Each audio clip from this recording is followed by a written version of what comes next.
Okay, so buckle up, because what we're about to dive into is not just your average royalty, but it's boiling. It all started, as these things often do, with a whisper, just a little murmur behind palace walls. But oh honey, this wasn't just some disgruntled ex-employee throwing shade on the way out. Nope. This time, there's allegedly actual CCTV footage. Yep, cold, emotionless, and undeniable footage that might just show Meghan Markle like we've never seen her before. You remember how she was once hailed as the breath of fresh air for the royal family?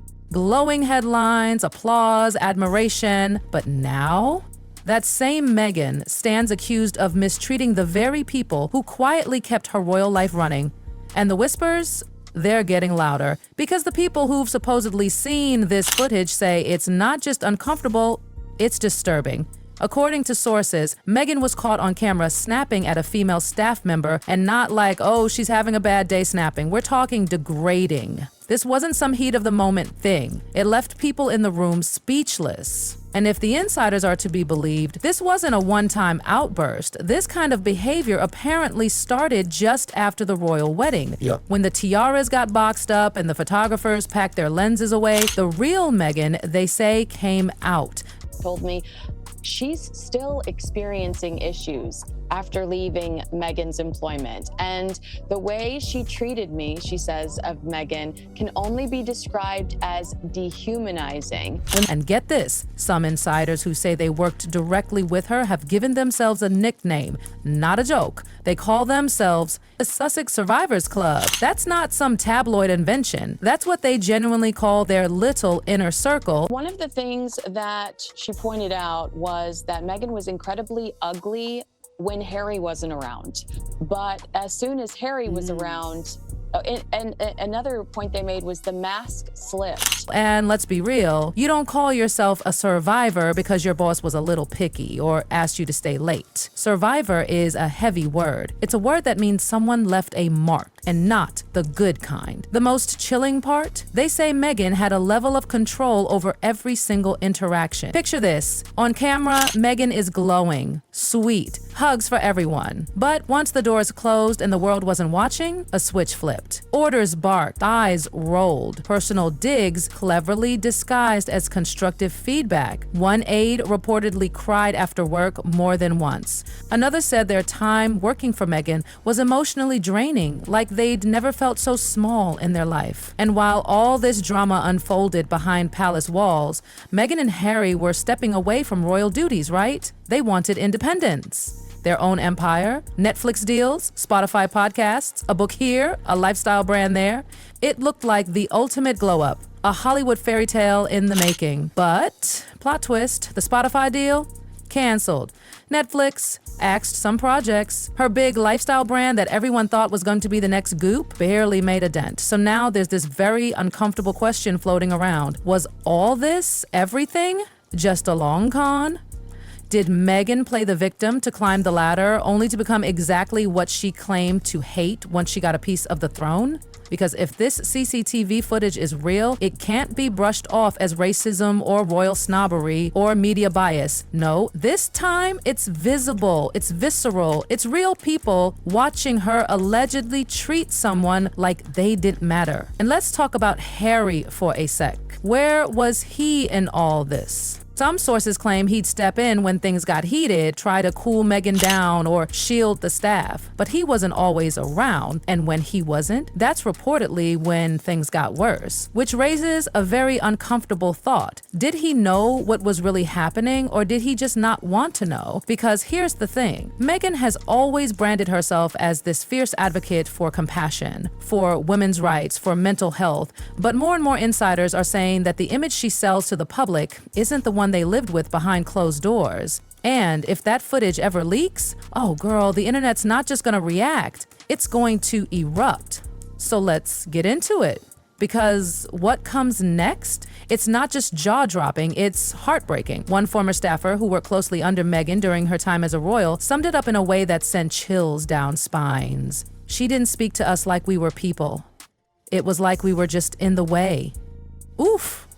That's a lot to unpack, especially coming from someone who watched up close Meghan preaching kindness and empowerment on global stages. She was supposed to be this modern icon for women, for mental health, for empathy, and yet, behind the scenes, these employees say it was a totally different story. And it's not like this came from just one person. Multiple employees reportedly quit just months after joining her team. Some couldn't even make it to lunch without breaking down in tears. Others just vanished quietly, their contracts mysteriously ending early, tucked under NDAs and vague public statements. Behind the big smiles, the dreamy photo ops, and the slow-mo podcast monologues, there was, according to them, an undercurrent of cold control. One ex-staff member didn't mince words.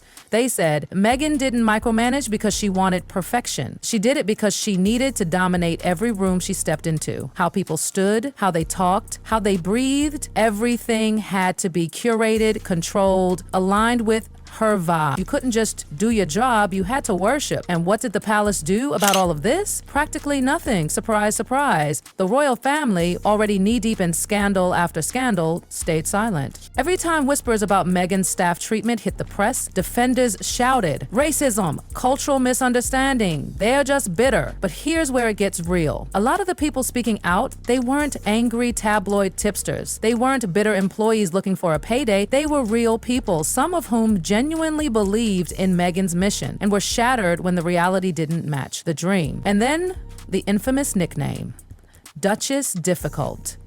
At first, Meghan's fans rushed to defend her. They said the label was just another sexist, racist jab. But inside the palace, that nickname wasn't just a joke. It was code. Code amongst staff to warn others, brace yourself. Because what started as she's a little particular turned into screaming matches, emotional breakdowns, cutting remarks, and an obsession with hierarchy that looked awfully familiar. You know, that thing she supposedly rebelled against? I don't think this stopped after the royal exit. Nope. Even after Meghan and Harry said goodbye to Buckingham Palace, insiders say the same toxic behavior followed them to California. Former personal staff after the royal departure told similar stories. Emotional manipulation, belittling comments, and a workplace culture full of fear. One assistant, she apparently made a tiny scheduling mistake. Meghan berated her in front of everyone. The poor woman was reduced to tears. And listen, that kind of behavior, you can't fix it with a good lighting team and a heartwarming TED Talk. It sticks, it festers, it leaks.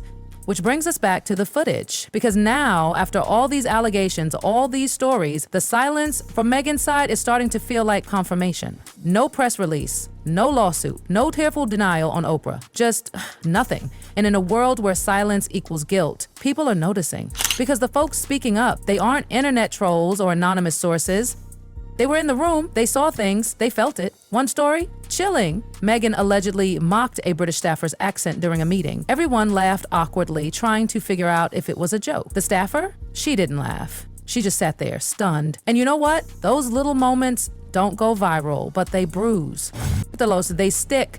They change how someone sees themselves. If that video leaks, and it very well might, this isn't just going to be a bad PR week, it's going to be a full-on identity collapse. Not because of one outburst on camera, but because it would confirm years of stories from people who were too afraid or too loyal to speak up. Because here's the deepest betrayal of all. Meghan wasn't just accepted, she was celebrated. People adored her, they rooted for her. A biracial American actress stepping into the most traditional royal family in the world? It felt revolutionary. She said she wanted to fight for equality, for mental wellness, for change. But what happens when the crown of progress is worn by someone who's crushing the very people who trusted her, who believed in her? It's no longer just bitter staff, this famous Duchess. It's become a chorus. The same kinds of stories told by different people across different years. People crying in bathrooms, dreading meetings, feeling small, feeling invisible, while the person causing that pain stood on podiums talking about kindness and healing. And here's the kicker. Meghan's post-royal career hasn't helped her case either. Remember that Spotify deal? It ended publicly, with the company essentially throwing shade at her for producing underwhelming content. Netflix, still standing, barely. Her brand, barely a blip. And as each project fails, more and more people are starting to whisper, maybe it's not the platform that's the problem, maybe it's Meghan. Because it's easy to curate an image. Instagram, speeches, podcast, music swelling in the background.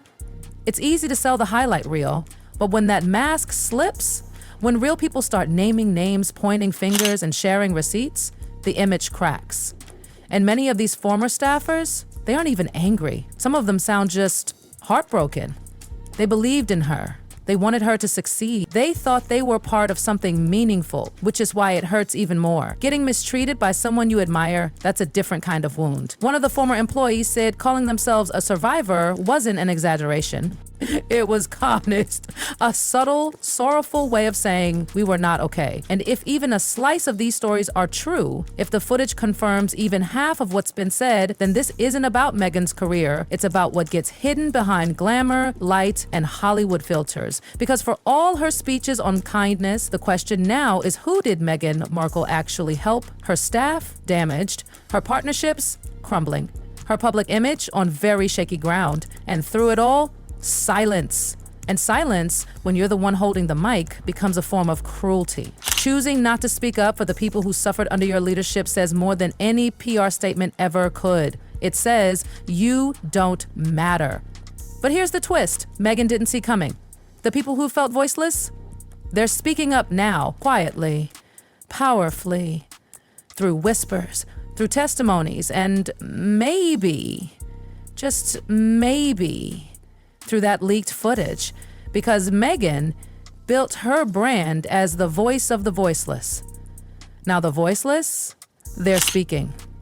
And the world, it's finally listening.